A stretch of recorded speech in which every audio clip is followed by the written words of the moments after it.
Welcome to Business Success Tips, where you'll learn to make more money in less time and have a lot more fun.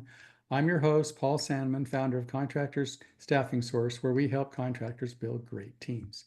Today I have Marty Menard and Gary Manning, who are the important people, I can't say it, the key guys in Giant Creative. So there's a lot of marketing companies out there. And this time of year, people are thinking, do I change my marketing company? Do I, there's a lot of confusion in this industry, at least the construction industry on marketing, because contractors have gone kicking and screaming into marketing. It's not something they really want to do, but they sort of got to do it.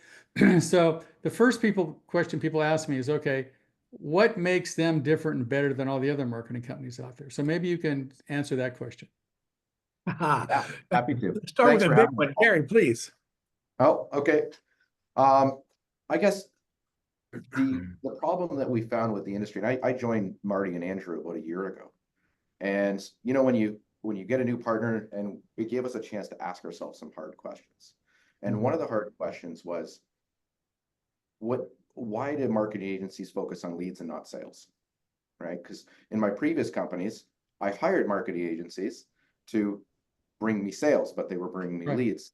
And what I found was that not all traffic is built equal, right? So I'm getting all these leads, they're not converting.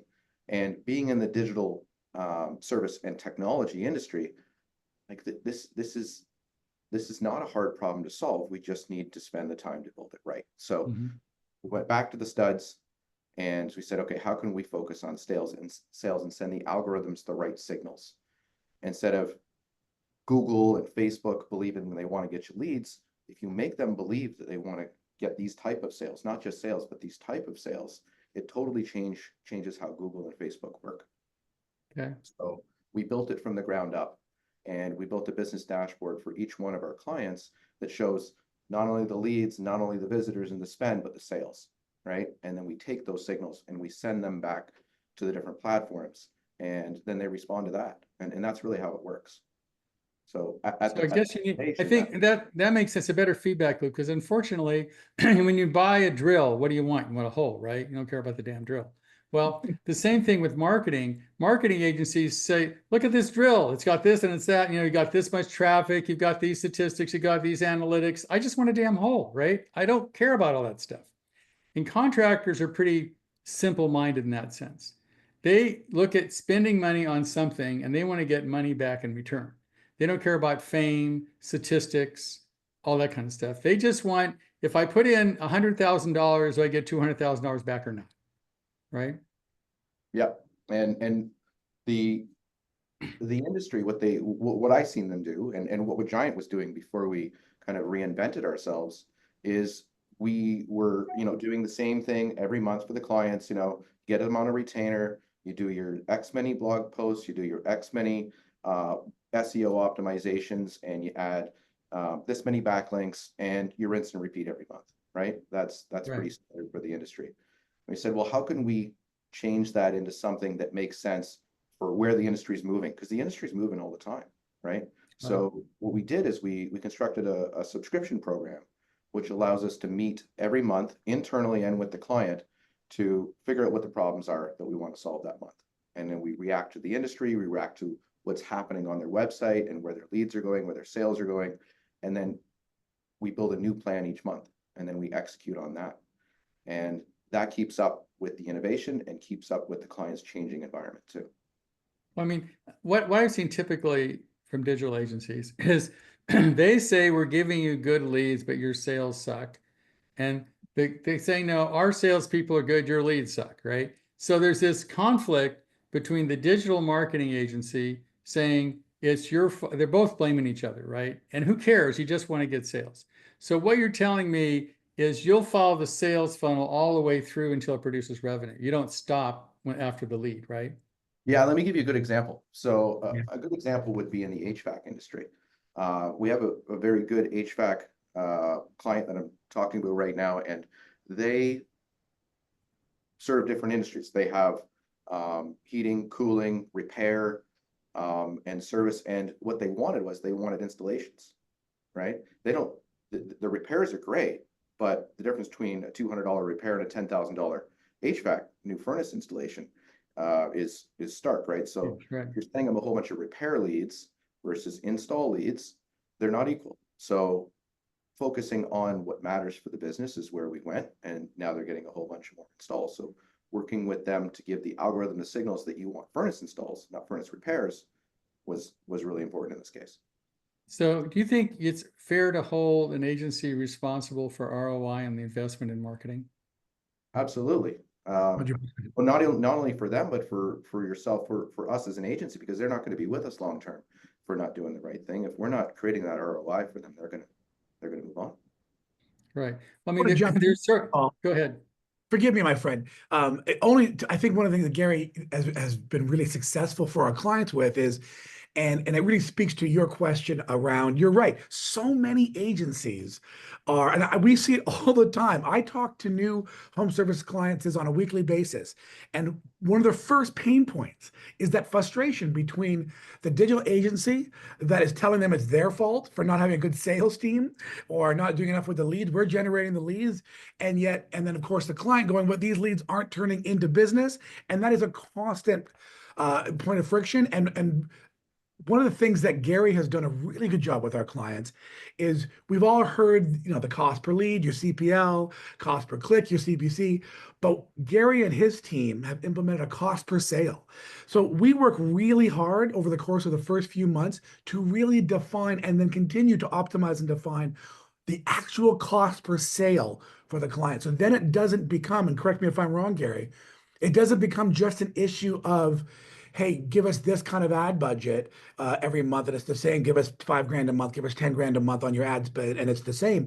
It becomes more dynamic. Hey, we are now able to get you a sale on an average at this price range. Then the budget becomes unlimited, or as much as you want to spend, because now you can directly relate what you're spending to what you're making. And some of the way that Gary's done an incredible job with that, and we're really proud of that at Giant because we know it's a differentiator, but more, we just love making our clients successful. I mean, that's why we get up in the morning, and it's really, really, that's our sort of pathos. It's not only cost per sale, it's profit per sale, right? So, if you sell, 100 items and lose a nickel on every item, who cares, right?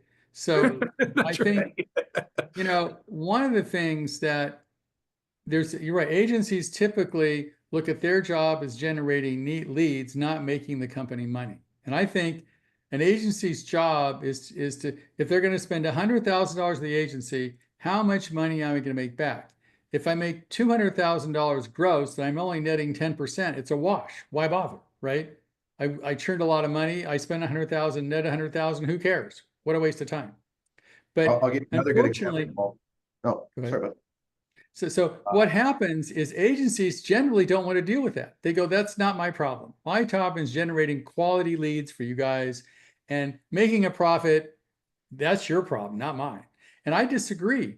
I think when everybody's on the team, it's everybody's on, and I don't care if you're the carpenter, the project manager, because we hire teams, it's everybody's job on the team to make a profit, because without a profit, they're not going to stay in business. And yet that subject I find uncomfortable for a lot of marketing agencies. They just didn't want to talk about it. And before you jump in, Gary, and the reason why I think this is, and I'm not defending any agency per se, but you're often dealing with people who are just digital marketers, meaning that they're not necessarily seasoned business owners, entrepreneurs. They don't have all the ins and outs and understanding and experience and wisdom that comes with running a business for many, many, many years. Mm-hmm.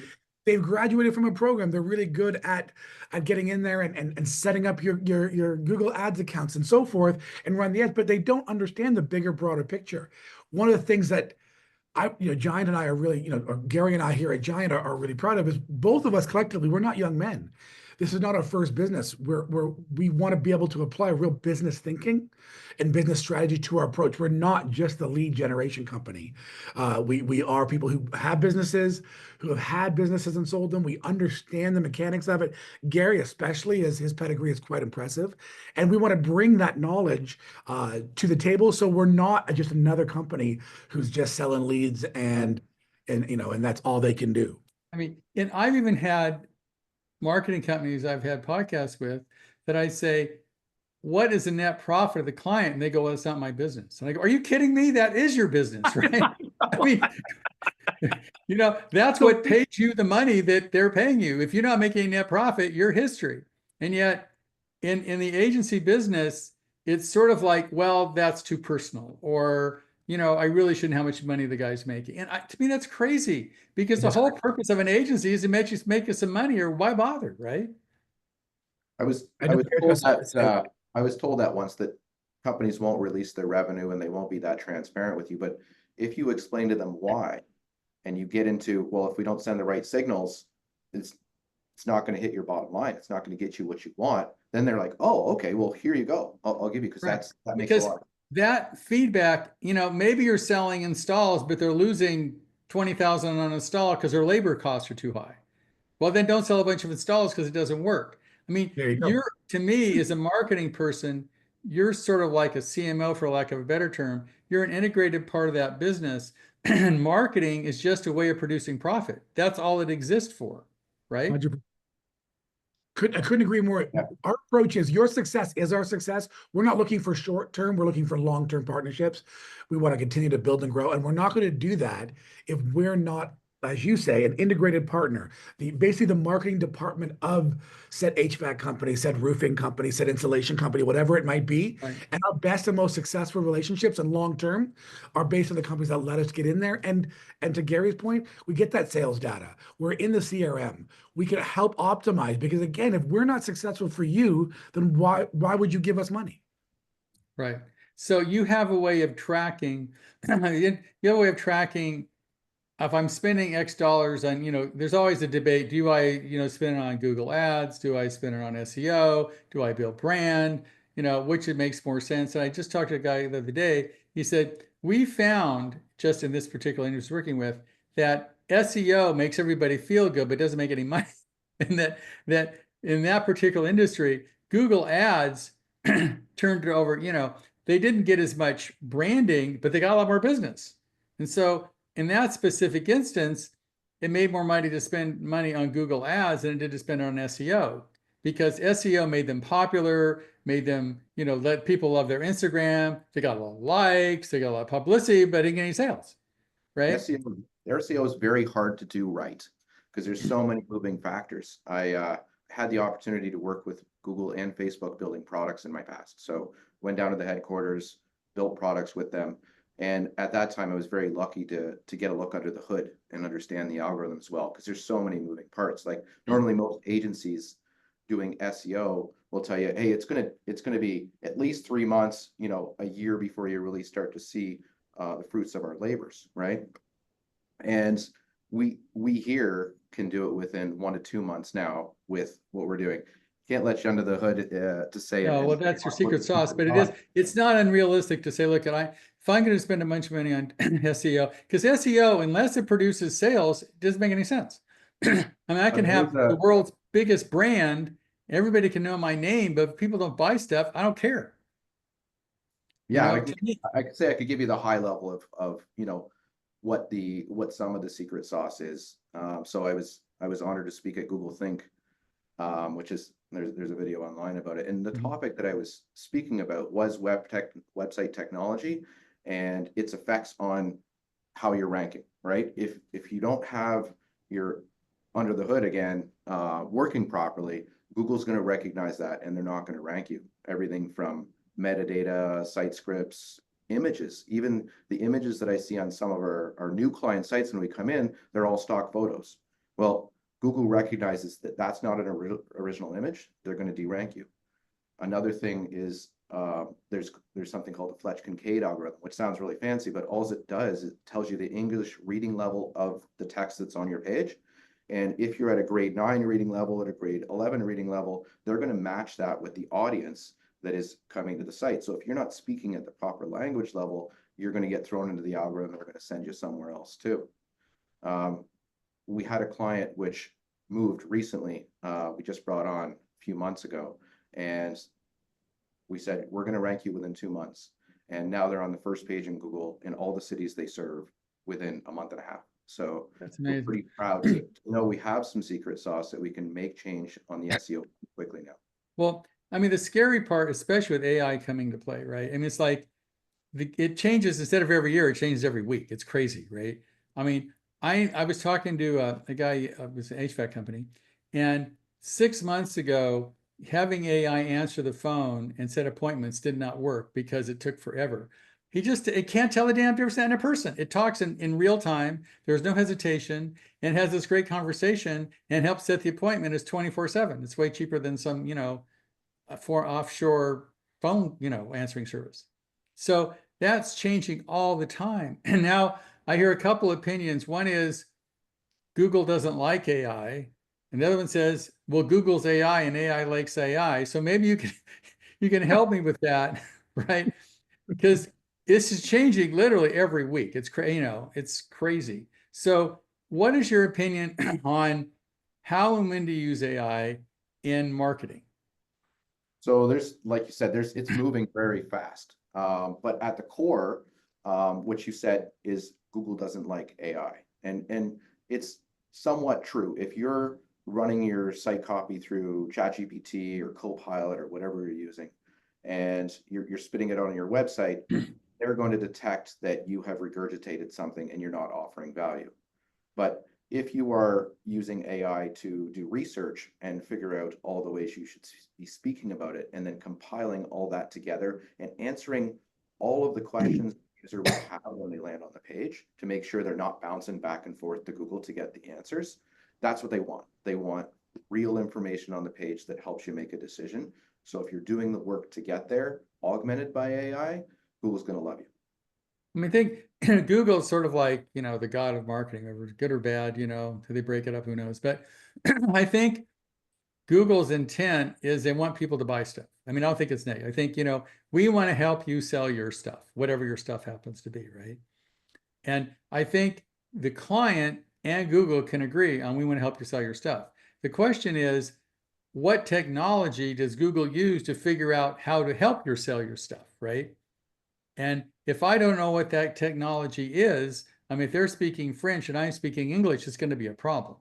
And so most people do not speak Google, whatever that is, right? So when you're trying to talk to Google, that big god in the sky, how do you communicate it into a language that it understands what you really want so it can help you? Yeah, that's well, I mentioned some of it already. So the Google algorithm split up into about 3 parts. If I was to split it up into 3 parts, is your content itself, plus your domain score, right?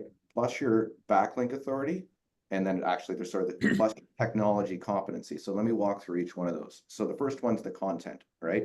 The page you're landing on, people think that people flow to your homepage and go to a page, but that's not the way it works usually, is that they're flowing to some sub page on your site, and that's where you're getting all your traffic, because that's the thing you're trying to rank for. So let's call it concrete driveways, right? So when you have a concrete driveway page, the content on there needs to be longer than your competitor, usually, like you need more words, more explanation, right? It needs to be structured better from not only a language piece that I talked about before with this fancy algorithm, but all of your titles and subtitles and how you structure the information. Google is an AI. They're reading it as not a human, right? They're reading it as, does it have a proper structure? Is it answering is it staying true to the title that you have there? All of these small things. Are the images unique? Are the images high resolution? So you have all of that, and then you compare that against, your top 3 competitors to see how you stack up. So that's the content portion that you're being ranked on as a start. And that's about 50% of the algorithm. You think it'd be more, the content would be more, but it's not. Then you have your domain authority, right? And that's why your domain authority comes from how many people are coming to your site, how long are they staying on the site, right? And is it within the context of the, in this case, concrete industry, right? So you have a rank. Google knows what your rank is. There's different tools to tell you what your rank is today, and that's about 25% of it, right?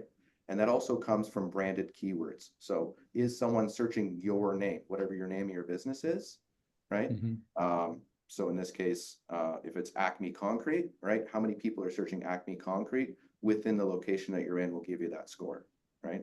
And then you how many backlinks and the quality of those backlinks. You just can't have backlinks for the sake of backlinks, right? You need quality backlinks that are in the industry you're in, that shows that you're an authority, right? And then the fourth one is the technology. Is your technology serving quick? Is your site jumping around while it's loading? Do you have all the metadata under the hood? So the robots, the AIs can read the structured information rather than interpreting what's on your page. You need to feed it. You need to spend the time under the hood to be able to put that good stuff in there. So the robots aren't choosing who you are. You're telling them who you are, right? So whether you like AI or you're going to be judged by AI, because basically Google is an AI-driven machine that makes its decisions on what AI tells it to do, right? Yep. And so is Facebook. Very, very similar algorithms, other than I would add one more component, and that is the social graph on their side, right? Because they have the likes and comments and shares, which you don't see on. Okay, so back to the whole AI question. So how much AI is enough AI? How much is not enough AI? Because, you know, the classic answer is, well, you use AI to write it and then you read it and change it as a person to make it sound personal. Is that a valid answer or not? I guess it all depends on which section of the site you're talking about, who you're ranking against. We don't like pure AI because we know what happens to get deranked from Google, and they don't take that demerit point they've given you away easily, right? So you could actually be hurting yourself quite a bit by using pure AI. But doing research on it and understanding the best way to speak about that topic, and then a pure comparison against how your competitors are speaking against that topic is really the formula you want to get into. Right. And I think you mentioned something really important with how much AI, like AI needs to feel natural to the human, not just the robots, right? So when you were talking about the call example, like when it's so real and you can't tell the difference, then it's a tool. It's not whether it's AI or not. It's just a good business practice to use. Right. So I think what's happening, AI is changing things so fast. Then less you're with, so you say look at things every month. I mean, literally, as I said, 4 months ago, having an AI answer your phone sucked, and now it's amazing. That was 4 months ago, like that, no time, right? So with things happening this fast, I like your idea of literally reviewing it monthly on what makes sense and what doesn't make sense, and what works and doesn't work. So what kinds do you look at the dashboard? Oh, okay. So the dashboard starts just with how your business works, right? You spend money on one side. The money you spend becomes visitors, right? The visitors, unless they're on platform leads, the visitors become leads, and then leads become sales, right? And what we do on the left-hand side, we have a winning section. It's literally called winning with a question mark. And we set goals. How many sales do you want, right? And how much do you want to spend per sale? Those are the two metrics on the side that we track to, right? Because they know their profit margins, and we have that discussion, but in the end, the profit margins are steady for what the target group we're going after, right? Right. And then underneath is all the breakdown of all the different channels. If you can imagine, you have channels, you have SEO, right? You have paid Google ads, paid Meta ads, you have email, you have direct, have all these different channels down here that both exist from the visitor side, the lead side, and the sales side. So what we often see is a melting pot, like market agents do a melting pot of leads, and they just kind of put it through there and treat everything equally and don't optimize at the channel level for sales or leads sometimes. So it allows us to transparently see and hold all of us accountable internally here and on that side to have a very team-based conversation between their sales team and us, feeding information back and forth. So this is maybe a Marty question, maybe good. How do you determine how much money people should spend with you and on marketing? I mean, you've got, let's say, a $3 million HVAC company should be netting at least 10 to 15%, maybe more, maybe 20% net 600,000. So how do you figure out how big my marketing budget should be? What should I spend on? You know, where do I spend the money, and how do I tell if it's well spent? How do you help determine that for a company? Well, to this is start off, Gary question. Go ahead. No. I was just going to pass it over saying, I mean, Gary can get into it. There's going to be a lot of factors Gary's going to be able to do on the micro as well as macro level. So I'll let Gary take that answer, then I'll add anything in at the end. Okay.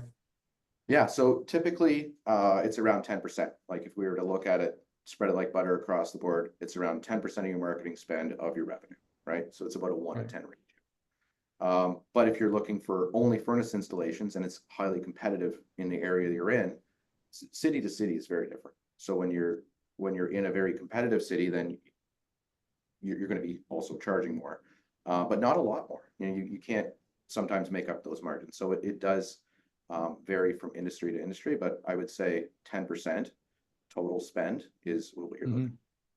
So, and you can determine, like, in this market, advertising is too expensive given your profit margin. So whether you're in 3 cities, let's go sell, you know, whatever HVAC units in this city because there's less competition, it's cheaper, and your ROI is going to be higher than this city where it's got some, you know, private equity guy funding and just throwing cash away like crazy, and Google eyes are going through the roof. Can you help determine that? Absolutely. So I'll 100%. give you a really good example of something we did 100%. recently. We noticed that in this particular city, that is, you know, a larger city, the northeast side of the city was the type of clients they're looking for. They had, you know, a higher household income in that area, about double what it was in the north. Said, but the people buying our product are up there, but from the Google targeting we're doing, we're targeting all of London. Said, well, this has postal code targeting in here. We can exclude this half of the city and we can just target this half of the city of where you want your clients, right? It typically, when you see targeting and we walk into targeting, they're just targeting the whole city and they're trying to get the whole city. So spend the time, target based on what client they're looking for, and then it's the same generally cost per lead and you're getting the ones you want. Right. So if guys want to work with you, Marty, you want to add something to that, Marty? Go ahead. I was just going to, forgive me, I was just going to add to the fact that, you know, we look at one of our criteria, as Gary was kind of referring to, is high household income. That's a huge criteria for us in determining where we're targeting as well. So, you know, there are so many factors to your question regarding, you know, what the company where should they spend their money, how much they should spend their money. There are so many, you know, there's competition, which you brought up right away, but there's also who is their client. Like one of the HVAC client he mentioned earlier, he has 2 major, you know, revenue streams: new installations and repairs. Now, new installations, higher price point, smaller margin; repairs, smaller price point, larger margin. We're also targeting very different territories because the people who can't at this stage of the game, potentially in this economy, whatever you want to call it, are unable to maybe pay for that new installation and need to do the repair only. Those people might not be in the same neighborhoods as the others. So we want to make sure that we're really targeting accurate to all the different customer groups in a way that we're getting and driving the right customers. You know, what's crazy is a lot of those neighborhoods, they're buying their toilet paper at 7-Eleven and the rich guys are buying their toilet paper at Costco, right? It's crazy, right? So Crazy. That's an important point, Marty. I want to touch on that for a sec. So what we found is that they do want repairs, but they want repairs in neighborhoods that are converting into furnace installation. So they're there and they're like, well, I don't even want to spend that on a repair. I want to convert that into an installation. So we also had that metric with them, because working with so closely and meeting monthly, you get to hear things when you're innovating together that are real opportunities for scale. Cool. So if people are interested in hearing the secret sauce that Gary, you know, since he was at Google and knows the secret sauce, how do they get in touch with you, and can you evaluate their current program and how they should spend their money, and what does that look like? Do you get a free evaluation? How do people get in touch with you, and how do they find out? 100%. First thing we do anytime someone reaches out, is we do as much of an audit as we can based on the access that we're given. But the first thing we're going to do is look at everything, and Gary will get into the micro level here of all the things that we look at. But we look at everything in terms of some of the stuff we talked about today, how your website performance is, or if you're doing any advertising, on what platforms. We want to dig in and see what's going on under the hood. So we do a full audit. Now, we'll do an initial free comprehensive audit. Absolutely. It's always 100% free. Please reach out. We'll let you know. We'll do a quick audit and we'll come to you with what we initially find. If we find or uncover that we need to do something deeper, we'll have a one-on-one conversation. But really, the bottom line is, we have a home services program that's really at all encompassing, and Gary was a big part of putting this together. And we call it the Home Service Marketing Program, and it's really based around, you made that earlier. I want to remember it. You talked about if you have a drill, what do you want the drill to do? You want to make a hole. But when you're building a house, you need more than a drill. It's not as simple as one or two tools. It's how everything works together. It's the same thing Right. with marketing. So our home service marketing program isn't just paid media. It isn't just SEO, and it's not just digital authority. It's all three together to make sure that we increase that lead quantity and quality while reducing that cost per lead, reducing that cost per sale, and ensuring that your website's not holding you back, your digital authority's not holding you back on the price, the cost of the ads that we're bidding on, to make sure that your SEO strategy is complementing what you're doing. So it's a whole program. So we need to look at all of those things. But if we do the free audit and there's an opportunity there, we just walk right into the program and off we go. And as Gary talked about. So how do people get in touch with you, Marty? Running. Well, they can go to our website, which is just giantcreative.ca. Really easy, giantcreative.ca. There's a form, contact form. Those things go straight into my inbox. Or if you want to email me personally, Marty@giantcreative.ca. Gary@giantcreative.ca. We make it easy, Paul. Well, if I had a marketing company, I'd try to steal Gary, but I don't think he's for sale. So Trust me, he cost me a fortune to bring him in. I know. I'm still paying that. So you should, live on the street. He knows the secret sauce. He's been to the secret place and knows what they're doing. I appreciate that. Gary is a huge part of a real differentiator for Giant Creative, and we're proud and excited to have him on the team. And That sounds great. He's a great guy. Thanks, guy. Appreciate you being here. And again, if you're not in love with your marketing company and want to get something a little different, I think this is very good for people. So give them a call. Thanks, Paul.